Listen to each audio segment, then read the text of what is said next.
hey guys আজি ৰাতিপুৱা 4:30 বজাত উঠিলোঁ উঠি পুৰা 1 ঘণ্টা খোজ কাঢ়িছোঁ 5:30 বজালৈকে ইয়া খোজ কাঢ়ি আহি আছে সকলোকে গুড মৰ্নিং দিলোঁ আইছোঁ তেন্তে আৰু ভিডিঅ' পাই থাকিব হে গাইজ আজি আপোনালোকৰ মাজলৈ লৈ আহিছোঁ এখন সুন্দৰ হেল্ডি ৰেচিপি ইয়া মই ৰঙালাও আৰু আলুৰ দৰে কাটি লৈছোঁ তাৰপিছত ইয়া লৈ লৈছোঁ মটৰ ৰাতি তিয়াই থৈ দিছিলোঁ আৰু এয়া পিঁয়াজ আদা নহৰু আৰু কেঁচা জলকীয়া চাই দেখাৰ ভিডিঅ'টো সম্পূৰ্ণভাৱে আৰু স্কিপ নকৰাকৈ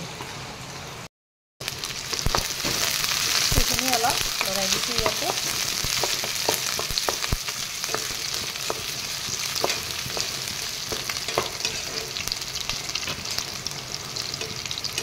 ইয়াতে এতিয়া মই মটৰকেইটা দি লওঁ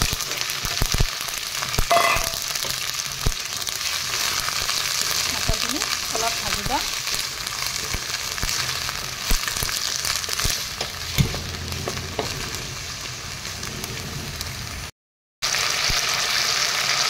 ইয়াতে এতিয়া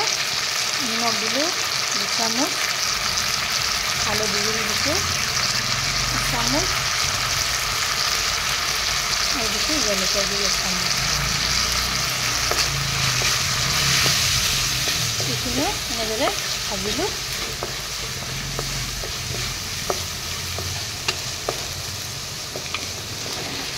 তাৰপিছত ৰঙালাও আৰু আলুখিনি দি দিলোঁ এইখিনিও 2-3 মিনিটমান সময় এনেদৰে ভাজি ল'ম মই প্ৰথমতে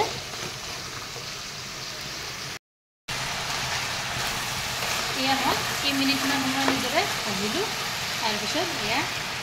পানী দি দিলোঁ সিজিবলৈ এইখিনি যাতে ধুনীয়াকৈ সিজে তাৰপিছত এখন ঢাকনি এনেদৰে মাৰি থৈ দিলোঁ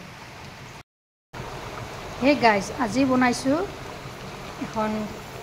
সুন্দৰ আৰু সুস্বাদু ৰেচিপি মটৰ আৰু এয়া ৰঙালাও আলু এনেদৰে মই বনাইছোঁ খুবেই হেল্ডি হয় ইয়াত প্ৰচুৰ পৰিমাণে ভিটামিন কেলছিয়াম প্ৰটিন পোৱা যায় এয়া দেখিছেনে গাইজ বৰষুণ মাৰি আছে ৰাতিপুৱাৰে পৰা পুখুৰীটো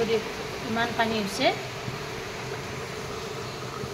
এতিয়া কেইমিনিটমান যোৱাৰ পিছত মই ঢাকনিখন এনেদৰে গুচাই দিলোঁ হৈছে কি ধুনীয়াকৈ সিজি গৈছে ৰঙালাওখিনিও কি ধুনীয়াকৈ সিজি গৈছে আলুখিনিও বঢ়িয়াকৈ সিজি গৈছে ইফালে মটৰখিনিও ভালদৰে সিজি গৈছে এতিয়া মই ইয়াতে দিম জলকীয়াৰ গুড়ি 1 চামুচ